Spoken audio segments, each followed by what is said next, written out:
I'm so thrilled you're joining us today for fantastic culinary adventure.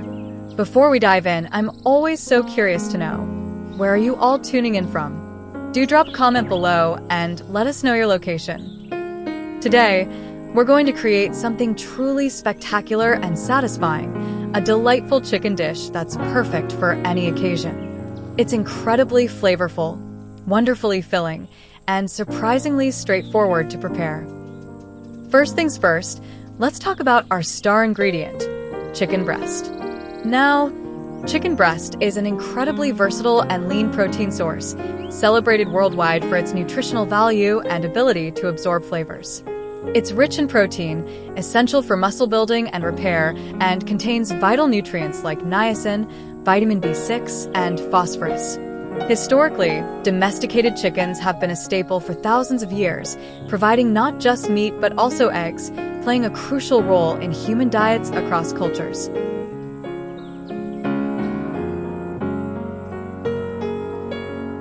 Did you know that the average American consumes about 97 pounds of chicken per year? It's no wonder it's such a popular choice. To begin, take your boneless, skinless chicken breasts. We're going to prepare them by slicing them into thin, even cutlets. Think of it as creating beautiful, flat canvases for our delicious filling. This technique ensures that each piece cooks evenly and that our final roll-ups are perfectly sized. After you've sliced your chicken, we'll gently pound each piece with a meat mallet. This not only tenderizes the chicken, making it incredibly succulent, but also flattens it further, making it much easier to roll later. When you pound, use gentle, even strokes. We want to tenderize, not tear. What are your favorite tools for tenderizing meat at home? A classic mallet, a rolling pin, or maybe something else entirely? This wonderful cheese, which originated in the Campania region of southern Italy, is rightly considered the king of melting cheeses in cooking. It not only lends dishes a unique flavor, but also provides that irresistible stringy texture we all adore in pizza or lasagna. For this recipe, we're using a firm, low-moisture mozzarella. It's perfect for grating and offers superb meltability. If you just pulled your cheese from the refrigerator, a small tip: let it sit at room temperature for about 10 to 15 minutes, or even try grating it straight from the freezer if you want a really easy process. Cold cheese grates much more smoothly and doesn't clump together. It's always better to grate your cheese yourself rather than using pre-shredded varieties. Do you know why? Pre-shredded cheese often contains starches or other anti-caking agents that can affect how the cheese melts and the flavor it imparts to your freshly grated cheese, without a doubt, offers superior taste and consistency. And you, our dear audience, what are your favorite dishes to prepare with mozzarella? Or perhaps you have your own special tricks when using it. We're taking 2 medium cloves and grating them on the finest grater, or you can use a garlic press. Why so finely? When garlic is finely grated, it better releases its essential oils, revealing its full bouquet of aromas and more evenly distributes throughout the dish. Did you know that garlic has been used not only as a seasoning but also as a medicinal remedy as far back as ancient Egypt, India, and China? It contains allicin, a compound known for its antibacterial properties. So it's not just delicious, but potentially beneficial too.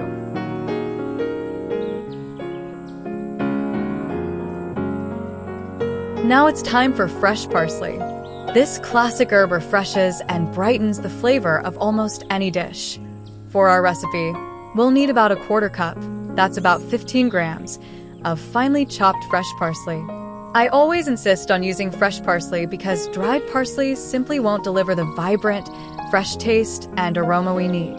Did you know that parsley is not only a fantastic garnish, but was also known in antiquity as a medicinal plant and even used for decorating wreaths by the Romans and Greeks?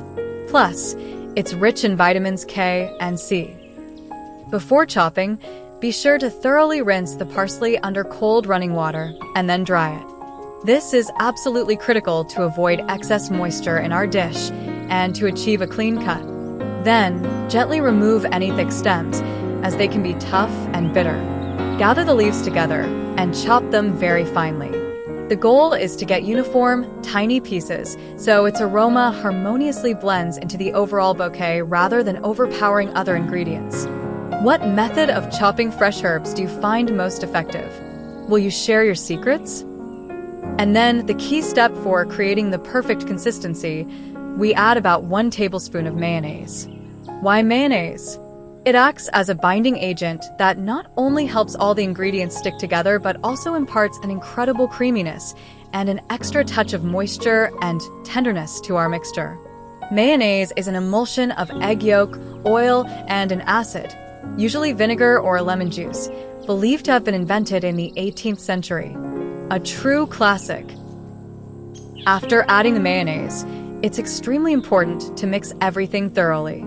Use a spoon or a silicone spatula to evenly distribute the mayonnaise throughout the cheese mixture. Next, on our prepared chicken cutlets, we'll carefully spread our flavorful filling. Try to distribute it evenly across the entire surface, leaving a small margin at the edges for easier rolling. This is the secret component that will infuse our dish with incredible taste and juiciness. Then, gently but firmly, roll each chicken cutlet into a tight tube, starting from one edge. Make sure the filling is securely tucked inside. After rolling, we'll lightly dredge each chicken roll in all-purpose flour. The flour plays a crucial role here.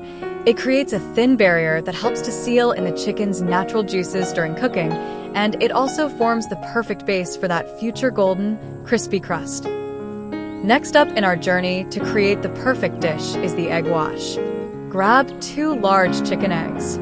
Opt for grade A eggs to ensure freshness and quality, which definitely impacts the final outcome. Crack them into a deep glass bowl. Glass, by the way, is ideal for this kind of preparation as it doesn't absorb odors and is easy to clean, ensuring a hygienic process. Then, vigorously whisk the eggs with a fork or a small whisk until thoroughly combined, ensuring the whites and yolks are fully integrated. We're looking for a smooth, slightly foamy mixture, free of any visible clumps. This egg layer will serve as a crucial glue that helps our subsequent coating firmly adhere to the chicken, building that beloved crispy crust we all crave. Once your egg mixture is ready, gently dip each of your floured chicken rolls into this bowl. Make sure to fully coat it on all sides, allowing any excess to drip off. This ensures perfect adhesion for the next layer. Now that our rolls are perfectly coated in the egg mixture, you have a choice that will define the texture of your crust. If you, like many crispy food enthusiasts, adore a truly golden and incredibly appetizing crunch, then definitely dredge your chicken rolls in breadcrumbs. This could be classic breadcrumbs or even Japanese panko breadcrumbs, which will create an even lighter and airier crispness. Breadcrumbs are a real secret to deep flavor and texture. They not only add extra crunch, but also help seal in the chicken's juices, forming a delicious barrier during frying. Fully coat each roll, shaking off any excess. Do you usually go for classic breadcrumbs or prefer something crispier? Once everything is prepared, it's time to move on to the actual frying process. Heat a large skillet over medium to medium-high heat. Regarding oils, we typically use a blend of vegetable oil, like sunflower oil, and a small piece of butter. While our chicken rolls are frying to perfection, let's prepare a super side dish that will perfectly complement our main course. Never underestimate the power of a side dish, as it's not just an extra, but a full-fledged element that can either elevate or diminish the entire culinary masterpiece. For today's side, we've chosen potatoes, one of the most beloved and versatile vegetables globally. It's an excellent source of complex carbohydrates, vitamin C, and potassium, providing energy and essential nutrients. And the history of the potato is truly fascinating. It was first domesticated in South America thousands of years ago, and only in the 16th century did it reach Europe, where for a long time it was considered an exotic plant and sometimes even forbidden due to misconceptions about its toxicity. Now, it forms the basis of many cuisines worldwide. I take your potatoes, wash them thoroughly, and, if desired, peel them. Though many nutritionists recommend leaving the skin on, as it contains a significant amount of fiber and vitamins. Slice the potatoes into even pieces, cubes, slices, or quarters, depending on the texture you want in the finished dish. Uniform slicing ensures that all the potatoes cook at the same time. After slicing, we place them in a pot, cover them with cold water, and add a pinch of salt. Salt isn't just for flavor here. It also helps strengthen the potato's structure and prevents it from becoming overly mushy. Then, bring to a boil and simmer until tender. What's your favorite way to prepare potatoes? Fries, mashed, baked, or maybe an unusual recipe?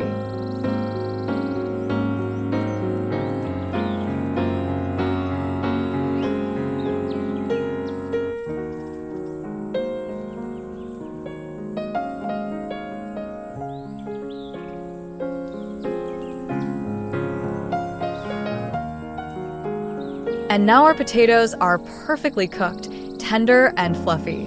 Exactly what we need to make magnificent mashed potatoes. Ensure you've drained all the water to avoid a watery consistency. Grab a potato masher. This is the most suitable tool, allowing you to maintain airiness, unlike a blender, which can turn potatoes into a gummy mess, absolutely unacceptable for ideal mashed potatoes. Start mashing the hot potatoes vigorously until no large chunks remain, and it transforms into a fairly homogeneous mixture. This will take some effort, but the diligence will pay off. Once the potatoes are adequately mashed, it's time to add the ingredients that will elevate them into a truly creamy and rich side dish. First, we'll incorporate a generous piece of butter. We recommend using high-quality unsalted butter, so you can control the salt level in your mashed potatoes. And finally, add a touch of cream. Use heavy cream, 30 to 35% fat, for the tenderest and most luxurious mashed potatoes. Start with about a quarter cup, approximately 60 milliliters. Then adjust the amount to your taste, mashing vigorously again and again until you achieve that perfect, silky consistency you see in the video. At this point, you can add a bit more salt or ground pepper to taste. Now we have truly super mashed potatoes. So, let's thoroughly demonstrate the entire process once more for those who are just joining us or simply want a quick refresher. Remember, practice makes perfect, especially in cooking where every detail matters. We take our perfectly formed chicken roll. First, we carefully dip it into a plate with all-purpose flour, ensuring every inch of the surface is covered with a thin, even layer. Then, with a gentle tap, we shake off any excess flour. We only need the base coat. Next, this floured roll moves into the bowl with our beaten eggs, fully coated in the egg mixture, allowing any excess to drip off. And finally, to achieve that beloved crispy golden crust, we generously dredge the roll in breadcrumbs. Make sure the breadcrumbs adhere firmly to all sides. And just like that, our perfectly prepared chicken roll is ready to head into the hot skillet, where it will transform into a true masterpiece. Okay, while our magnificent chicken rolls are cooking to perfection and the mashed potatoes are patiently waiting, let's not forget about another important element that will add bright accents and depth of flavor to our side dish. We're talking about caramelized green onions. Many tend to think that onions are just a background ingredient, but with proper preparation, they can become a true star of the dish. For this, we'll take one medium onion. You can use white, yellow, or red. It all depends on your preference and what you have on hand, but green will be very apt. Carefully peel off the outer layers and finely chop it, trying to achieve the thinnest possible half rings or dice. The finer, the quicker the onion will caramelize and the more tender its texture. Once the onion is ready, heat a small pan over medium heat and add the same blend of vegetable and butter that we used for the chicken. Approximately 1 tablespoon, 15 milliliters, of vegetable oil and 1 teaspoon, 5 grams, of butter will be enough. When the oil is hot and the butter has melted, add the chopped onion to the pan. Sauté it, stirring constantly until golden brown and completely soft. This isn't just frying, but caramelization, where the sugar contained in the onion transforms into sweet and aromatic compounds, giving it a unique flavor. This process takes a bit of time, but the wait is definitely worth it. What color onion do you prefer for caramelization? Let us know. While the onions are slowly caramelizing, revealing their sweet notes, it's time to deal with another incredibly aromatic addition to our dish, mushrooms. We've chosen the classic and universally beloved button mushrooms, Agaricus bisporus. These mushrooms are known for their versatility, delicate flavor, and excellent ability to absorb the aromas of other ingredients. They are not only tasty but also beneficial. Button mushrooms contain protein, B vitamins, and potassium, making them a great addition to a balanced diet. And did you know? In ancient Egypt, mushrooms were considered food for pharaohs and were forbidden for common people. Today, however, they are accessible to everyone. At this stage, we will focus on preparing and slicing the mushrooms. First, thoroughly clean the mushrooms. It's best to do this with a dry brush or a damp cloth to remove dirt without absorbing excess water. Washing under running water can make mushrooms watery and less flavorful. Then, carefully trim the tips of the stems if they seem too tough or dirty. Now for the slicing itself. You can slice them into planks, quarters, or even small cubes. It all depends on the texture you prefer and how the mushrooms will blend with the other ingredients.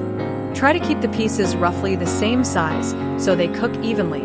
At this moment, you can already smell their fresh, earthy aroma, foreshadowing a wonderful taste.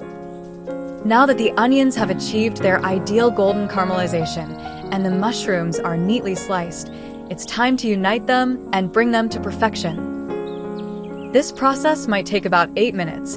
It's crucial not to rush so that the mushrooms truly saute, not stew, developing their rich, earthy flavor. Slow sautéing releases their deep aroma and perfects their texture. Once the mushrooms are tender and golden and all the moisture has evaporated, it's time for the most important part, spices. This is what gives the dish its character and completeness. We add a pinch of salt, which enhances the natural flavor of all ingredients. Then, a little freshly ground black pepper. It will add a piquant and slightly spicy note, stimulating the taste buds. And, of course, our secret ingredient for aromatic depth, dried garlic. It will provide a delicate but distinct garlic flavor without the harshness that fresh garlic can have. If you prefer, you can use fresh garlic, but add it a minute before the end of frying to prevent it from burning. Thoroughly mix all the spices with the mushrooms and onions, allowing them to heat together for another minute for the flavors to melt. Now this mushroom mixture is ready to become a delicious accompaniment to the mashed potatoes.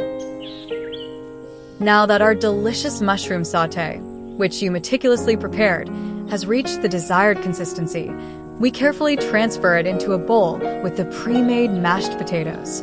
And here's the most important part, thorough mixing. We want every piece of aromatic mushrooms and golden onions to be evenly distributed throughout the mashed potatoes, imparting their rich flavor. We don't just lightly stir. We mix intensely, ensuring no section is left without this incredible taste. Remember, chicken must be thoroughly cooked inside to be safe for consumption. If the roulades are thick, it might be necessary to finish them in an oven at 180 degrees Celsius for 10 to 15 minutes after browning, or covered on low heat on the pan. However, if they are thin, thorough sautéing will suffice. As soon as the roulades achieve this appetizing hue and, most importantly, are fully cooked, we immediately remove them from the heat. Transfer them to a serving dish to rest slightly before serving. This allows the juices to redistribute evenly inside, making the meat even more tender and succulent. And voila! Our magnificent chicken roulades are ready to be served, to delight with their appearance and taste. Well, dear friends and culinary enthusiasts, here it is, our magnificent dish, the culmination of our collaborative creation. I sincerely hope that this recipe inspires you to embark on new culinary adventures in your own kitchen. Always remember that the most essential ingredients in cooking are passion, meticulous attention to detail, and, of course, using high-quality components. Don't forget to hit that like button